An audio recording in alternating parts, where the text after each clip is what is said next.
En este espacio se habla de la propiedad privada, del Estado de Derecho, de la economía de libre mercado. Se habla de principios y funciones de la libertad en todos los ámbitos de la vida nacional. Aquí se habla libertad. RCR presenta Aquí se habla libertad con Víctor Maldonado. Buenos días.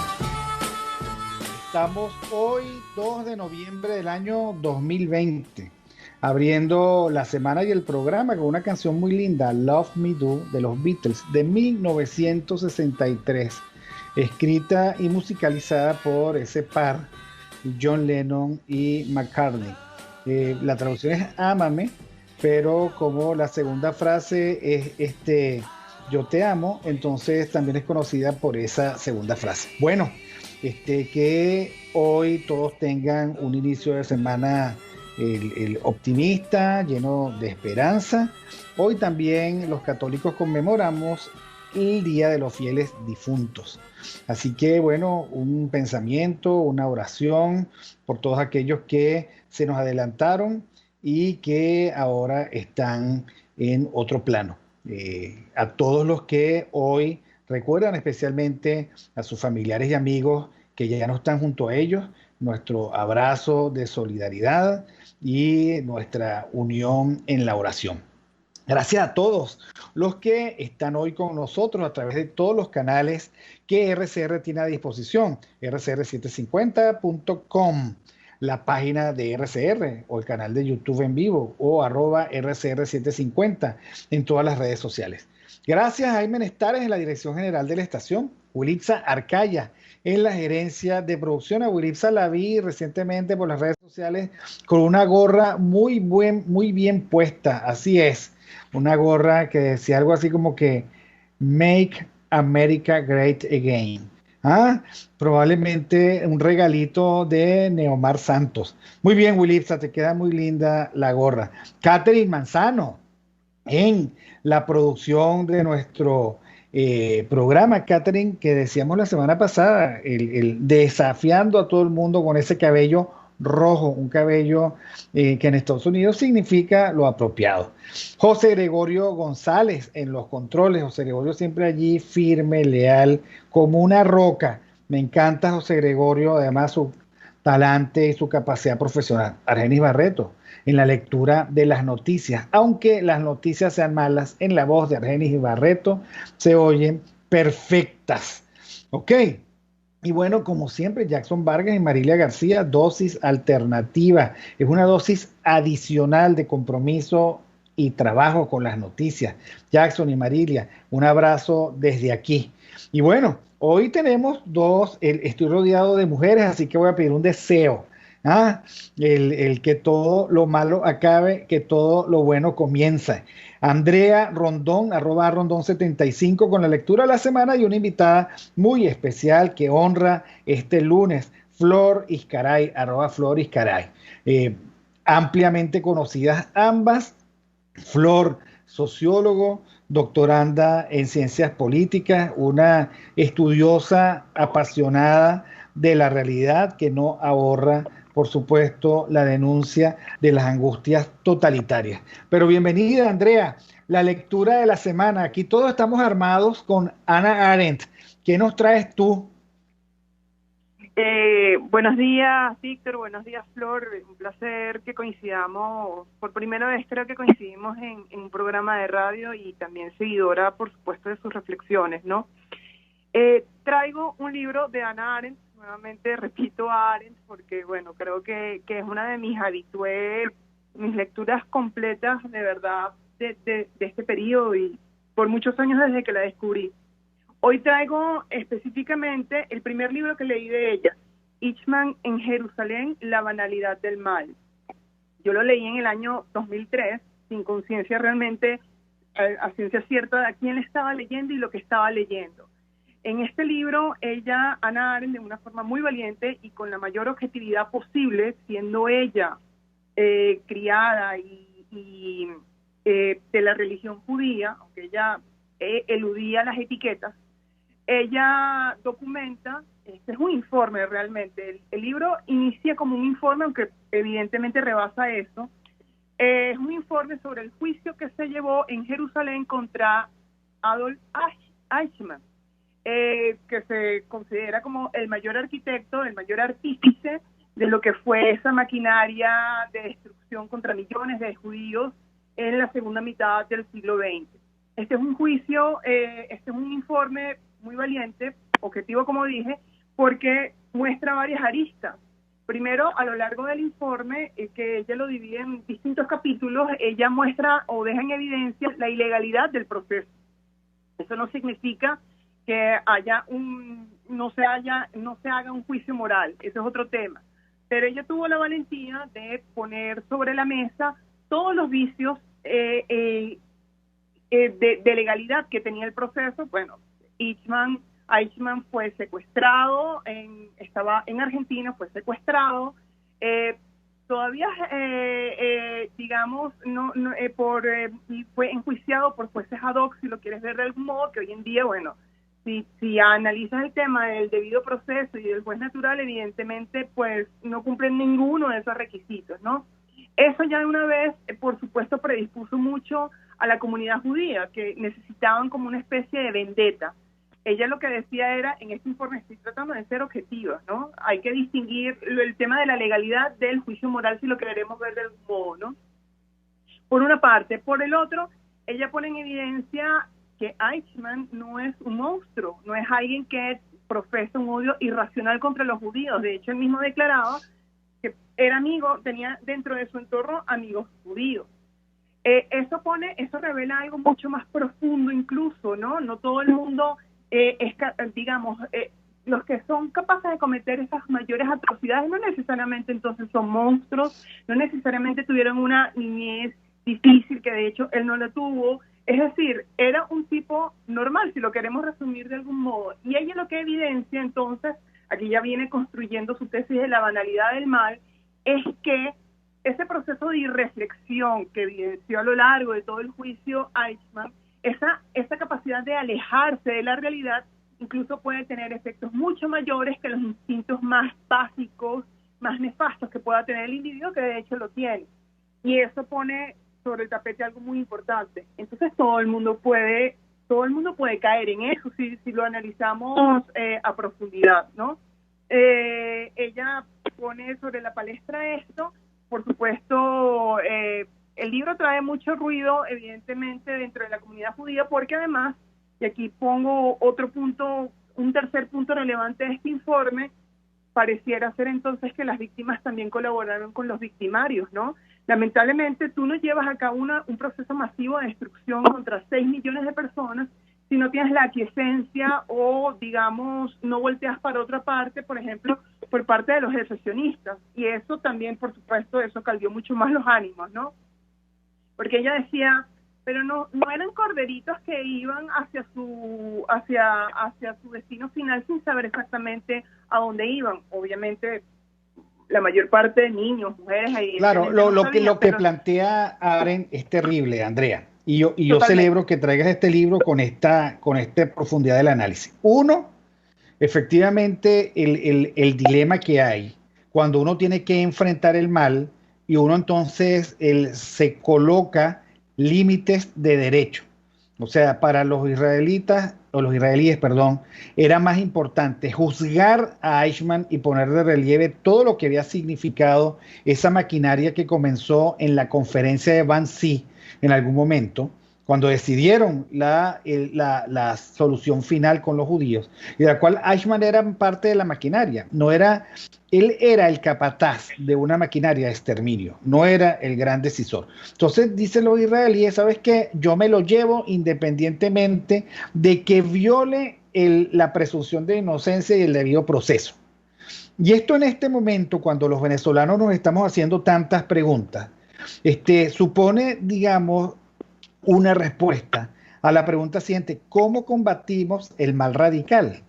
O sea, ¿cuáles son las herramientas de lucha?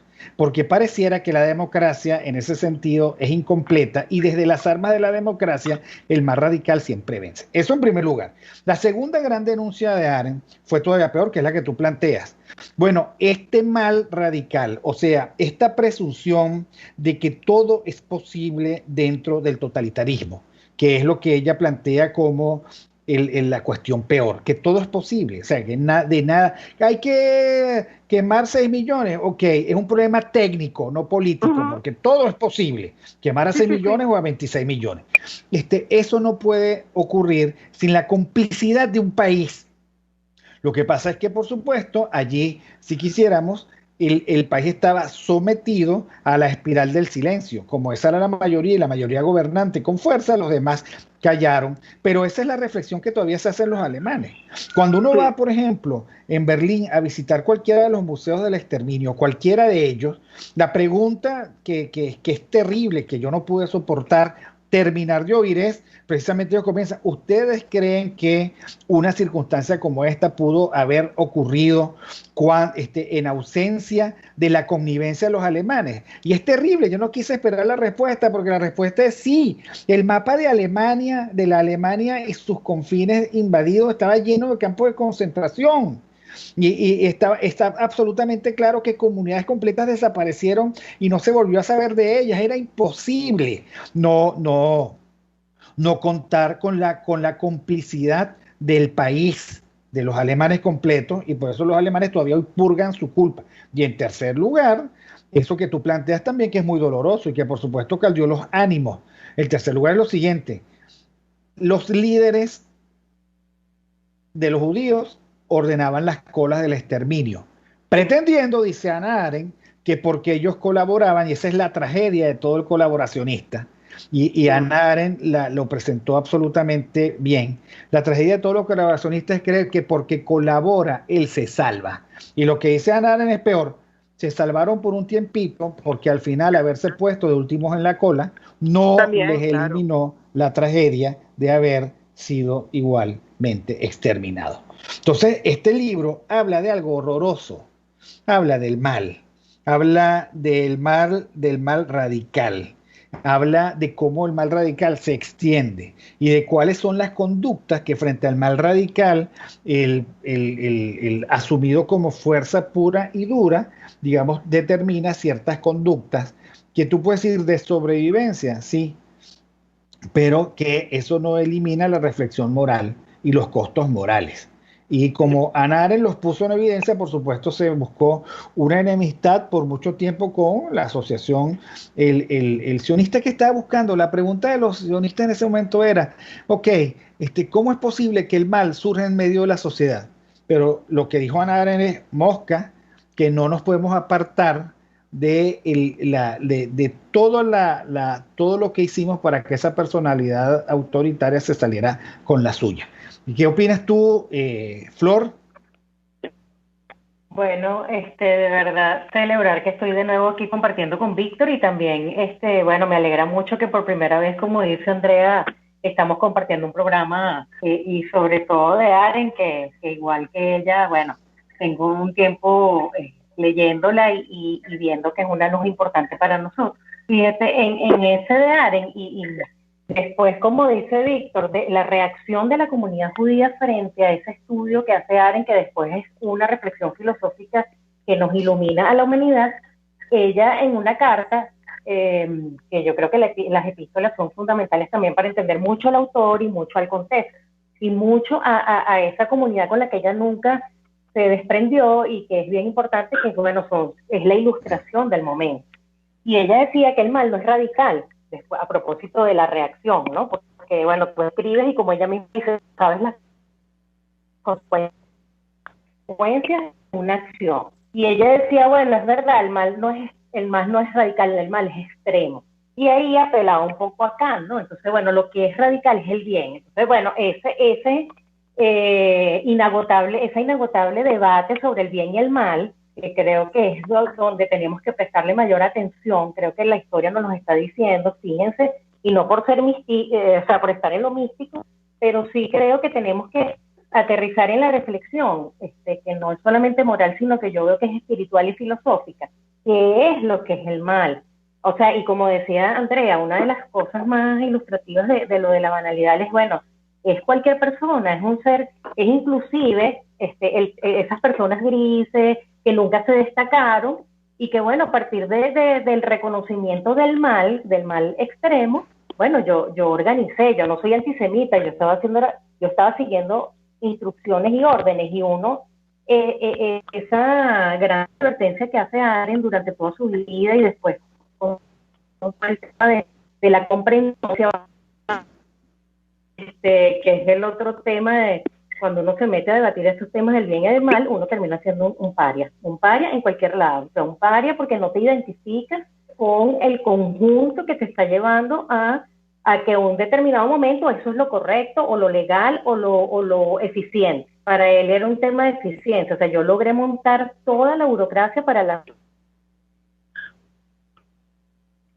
A ver, se nos está yendo Flor, pero bueno, vamos a darle, mientras vuelve Flor, que quedó congelada, vamos a darle la oportunidad a seguir comentando con Andrea Rondón.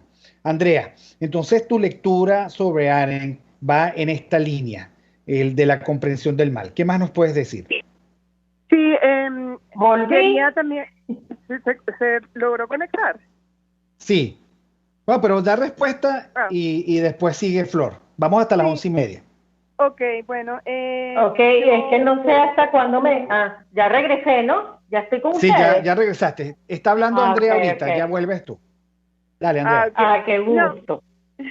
Sí, no, quería, bueno, terminar comentando que repasé o estoy releyendo a Arendt con ocasión al taller de literatura autobiográfica de Ricardo Ramírez Requena, como una forma de decir que estos temas no son solamente para el que está viviendo Venezuela, y además agregado con el tema de la cuarentena o la forma tan atípica como estamos recibiendo la cuarentena este año 2020, y es que es necesaria la reflexión, es necesaria la introspección, es necesario, por más doloroso que sea o por más difícil que sea, por ejemplo, Arendt también en el libro toca el tema de no existe responsabilidad colectiva, existe responsabilidad individual, por el tema de cómo es posible que todo un país no se enterara o hiciera caso omiso de los grandes movimientos que se hicieron contra 6 millones de judíos.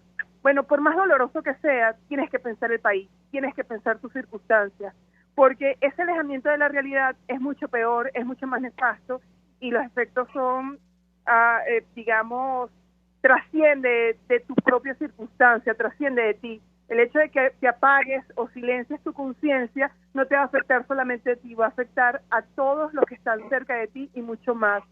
Entonces yo invito la lectura de textos de esto, el diario de Ana Frank, que también fue previo a esta lectura, digamos, no solamente para los que estamos pensando temas de filosofía, es mucho más allá. De hecho, Flor lo decía, también es un tema espiritual, principalmente espiritual, para que te conectes contigo mismo, es un tema del alma, si lo quieres ver de algún modo. ¿Flor? Sí, bueno, no sé hasta dónde pude ser escuchada porque salió interrupción de la conexión, pero me reconecto con lo que dice Andrea de lo que comenté. O sea, esto es una reflexión existencial inagotable que permanentemente nos confrontan con el orden social y político que podamos estar construyendo, colaborando o queriendo.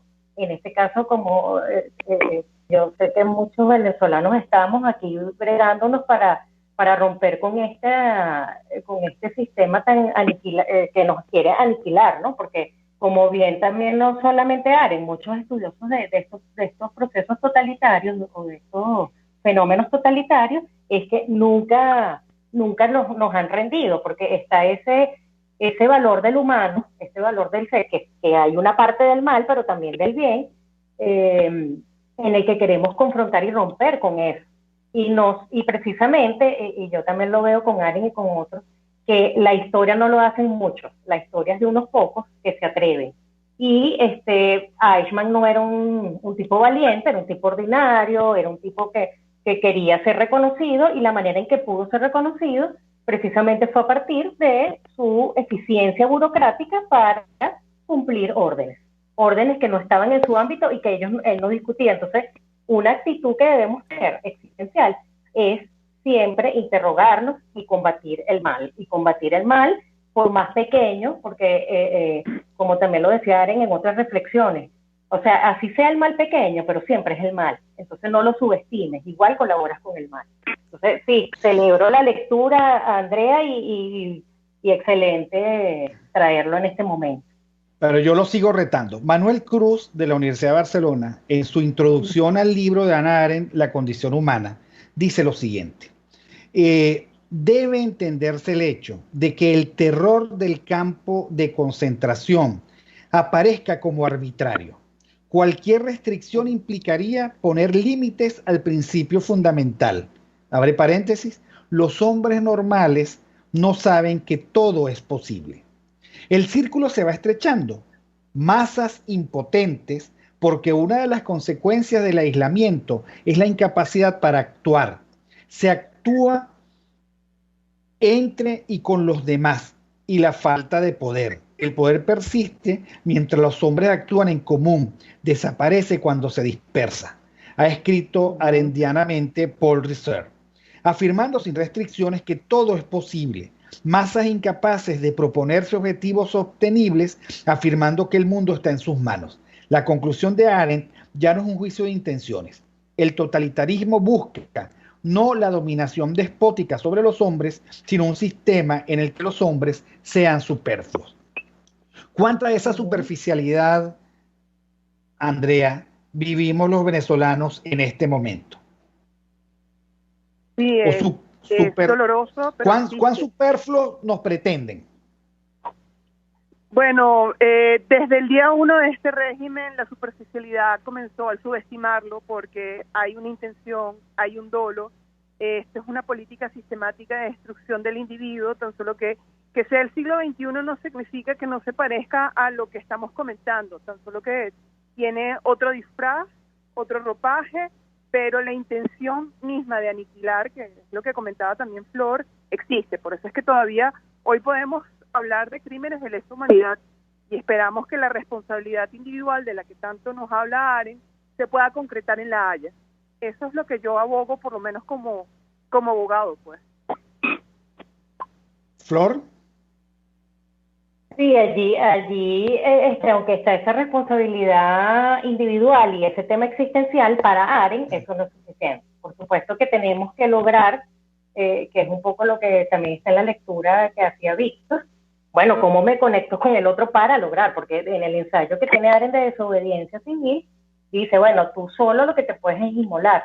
O sea, el tema de lo político, y yo creo que esta conversación previa nos va a ayudar para la segunda parte del programa con respecto al embellecimiento de la política, porque tiene que ver con esa banalización de los temas. O sea, nos acostumbramos, forma parte del paisaje, bueno, si no lo hacía yo, lo va a hacer otro, entonces, bueno, yo lo hago porque me trae beneficio, o sea, soy reconocido y uno lo ve en las instituciones. En las instituciones públicas se crearon campos de concentración donde los banales y los grises y los que nunca pudieron tener una trayectoria meritocrática y de talento, lo hicieron a partir de colaborar con el mal extremo. O sea, no me importa lo que yo estoy destruyendo, no me importa quién me lleve, pero bueno, yo estoy siendo reconocido, logro mis cargos, me dan bono, o sea, permanezco aquí, me llaman y me reconocen, y eso es lo que está en esa banalización y en esa indistinción, porque también lo otro el otro elemento de estos fenómenos totalitarios, y por eso yo prefiero llamarlos fenómenos y no procesos, porque son más existenciales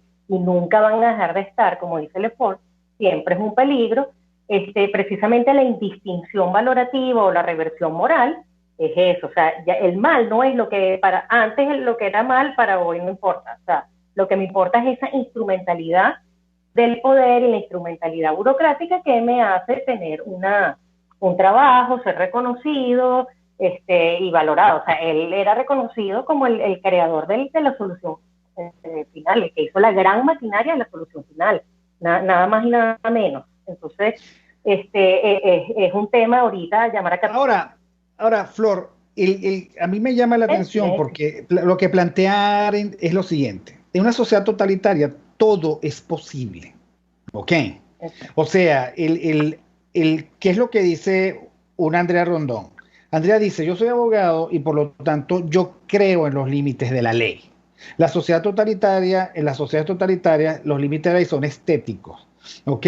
Solo funcionan si le sirven al tirano. ¿Ok? Porque todo es posible. Ahora, si bien es cierto que hay un nodo totalitario absolutamente atroz, también es cierto que en las sociedades totalitarias, tal y como tú las describes, se van aguas abajo, se van mimetizando. Hay una mímesis de lo totalitario. Entonces, tú dices, en el sector público hay campos de concentración. Y en el sector privado, si tú no eres una persona apropiada, te votan, te sacan. O sea, no hay derecho alguno. Y si tú militas en un partido político y sucede que tú eres incómodo, te congelan. Y después que tú estás congelado, te votan. O sea, y al final esa es parte de la culpa. Si bien es cierto que el derecho no sirve para nada en las sociedades totalitarias, sí sirve el comportamiento que contrasta en términos de integridad, no integridad. ¿Ok? O sea, es la renuncia a la práctica del bien, lo que enriquece y lo que le da posibilidades a una sociedad totalitaria, que digamos, su mayor triunfo es precisamente la práctica cotidiana del mal, como si esa fuese la única posibilidad. Pero bueno, vamos a despedir primero a nuestra querida Andrea Rondón. Gracias, Andrea, por haber traído a la mesa a Hannah Arendt en uno de sus libros más famosos, el Eichmann en Jerusalén o La banalidad del mal. Creo que vale la pena incluso hacer un foro grande sobre esto en mi canal de YouTube, en nuestro canal de YouTube. Aquí no se toma ron, pero lo que pasa es que Andrea sí toma ron, entonces nunca me acepta. Gracias, Andrea. Vamos al corte de las noticias un placer y ya regresamos. Saludos. Aquí se debaten temas de interés nacional e internacional. Aquí se habla libertad con Víctor Maldonado. Solo por RCR.tv, la radio que se ve.